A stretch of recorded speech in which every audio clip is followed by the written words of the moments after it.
Afghanistan Asia का एक ऐसा देश जहां अब तालिबान का कब्जा हो चुका है। 20 साल की लंबी लड़ाई के बाद अमेरिकी सेना के अफगानिस्तान से निकलने के कुछ ही दिनों के भीतर लगभग पूरे देश पर फिर से तालिबान का कब्जा हो गया है। अफगानिस्तान की राजधानी काबुल पर तालिबानी लड़ाकों की दस्तक के बाद 15 अगस्त को राष्ट्रपति अशरफ गनी ने देश छोड़ दिया है।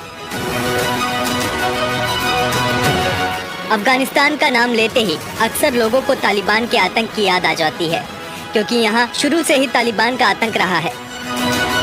अफगानिस्तान की सीमाएं पाकिस्तान, तुर्कमेनिस्तान, उज्बेकिस्तान और तजाकिस्तान से लगती हैं।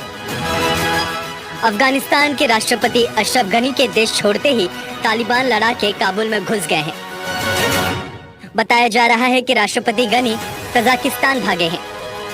हालांकि कई रिपोर्ट्स में यह भी कहा गया है कि गनी उनकी पत्नी, सेना प्रमुख और राष्ट्रीय सुरक्षा सलाहकार के साथ उज्बेकिस्तान की राजधानी ताशकंद गए हैं।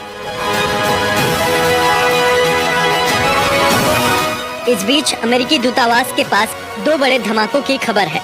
इस धमाके में किसी के घायल होने या मारे जाने के बारे में अभी तक कोई जानकारी नहीं मिल पाई है। वहीं गोलीबारी के कारण काबुल एयरपोर्ट पर भी आग लग गई है। वहीं अमेरिका ने अपने नागरिकों को सुरक्षित स्थानों पर छिपने के लिए कहा है। तालिबान कमांडरों का दावा है कि उन्होंने अफगानिस्तान के राष्ट्रपति भवन पर कब्जा कर लिया है। हालांकि अफगान सरकार की तरफ से ऐसी कोई पुष्टि नहीं की गई है।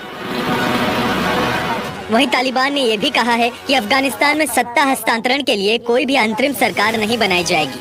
उन्होंने कहा कि वे अफगानिस्तान पर पूर्ण नियंत्रण करने जा रहे हैं। बता दें, अफगान सेना ने तालिबान लड़ाकों के सामने बिना संघर्ष के ही हथियार डाल दिए थे। ऐसे में अफगानिस्तान में एक बार फिर से तालिबान की सत्ता तय मानी जा रही है। इसके साथ ही नए राष्ट्रपति को लेकर स्थिति साफ होती नजर आ रही है। खबरों के मुताबिक तालिबान के मुल्ला अब्दुल गनी बरदार को अफगानिस्तान का नया राष्ट्रपति घोषित किए जाने की संभावना है। मुल्ला अब्दुल गनी बरदार उन 4 लोगों में से एक हैं जिन्होंने 1994 में अफगानिस्तान में तालिबान आंदोलन की शुरुआत की थी।